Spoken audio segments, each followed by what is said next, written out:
तुम्हाला वारंवार सर्दी होते का? तर ती वारंवार सर्दी होणं, जखम झाली तरी लवकर भरून न निघणं आणि स्किन डल दिसणे, म्हणजेच आपल्या शरीराला व्हिटॅमिन सी ची आवश्यकता आहे. व्हिटॅमिन सी हे एक वॉटर सोल्युबल व्हिटॅमिन आहे, म्हणजेच आपल्या शरीरामध्ये ते साठवून राहत नाही. आपल्याला रोजच्या आहारातून ते घ्यावे लागते.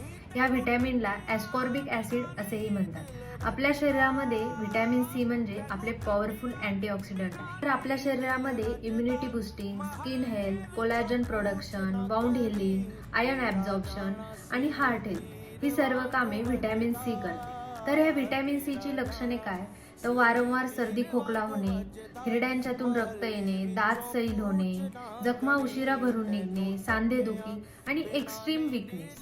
तर ह्या डिफिशियन्सीचे जास्त प्रमाण ज्यांच्या आहारामध्ये फळभाज्यांचे प्रमाण कमी आहे, स्मोकर्स, अल्कोहोल इंटेक जास्त असणारी लोक, क्रोनिक इलनेस असणारी लोक, एल्डर्स लोक आणि स्ट्रेस घेणारी लोक. व्हिटॅमिन सी हे हीट सेन्सिटिव्ह आहे, म्हणजेच आपण भाज्या जर जास्त शिजवल्या तर त्यातून ते नष्ट होऊन जाते. त्यामुळे कच्च्या किंवा कमी शिजवलेल्या भाज्या आपल्याला फायदेशीर आहे. हे व्हिटॅमिन सी कमी पडले तर लगेच आपल्याला सप्लिमेंट घ्यायची गरज नाही.